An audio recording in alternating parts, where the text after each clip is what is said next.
From the studios of Books in Motion in Spokane, Washington, this is Engene reading Casca, the Barbarian, by Barry Sadler.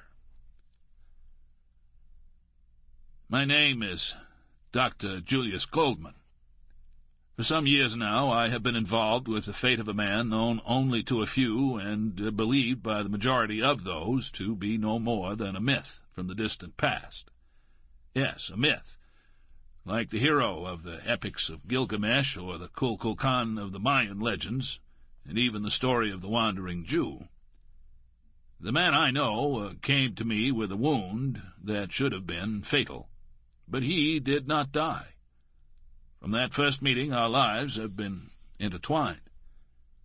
For some reason, he has a compulsion to finish the story of his life, a story that, for me, began in the hospital at Nha Trang in South Vietnam over 10 years ago.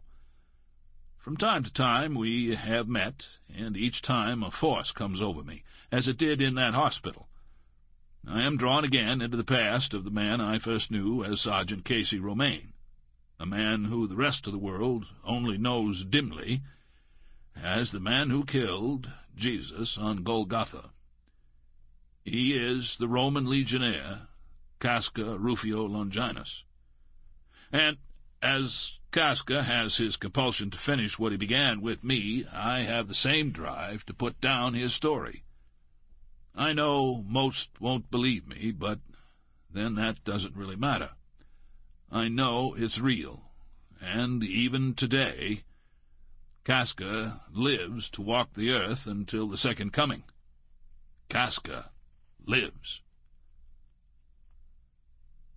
Prologue. Stinging sand whipped at his eyes as the wind howled about him, trying to blow his robes free to sail over the desert with the sandstorm.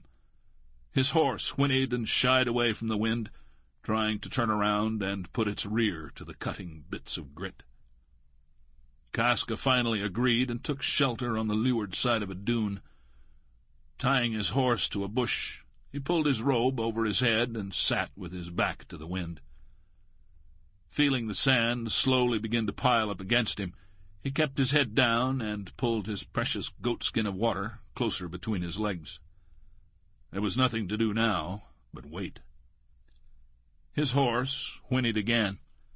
The beast didn't like this region of whirling, biting sand devils and screaming winds. As far as that went, the horse didn't particularly like his new master. The man didn't have the smell of those who had owned him before. But Casca really didn't give a damn whether the horse liked him or not. As far as he was concerned, he'd rather eat one of the damn things than ride it. And if he didn't come across some food soon, that would probably not be far in the future. The horse's previous master was beyond any complaint. The Arab's body lay 2 days behind. The sun and wind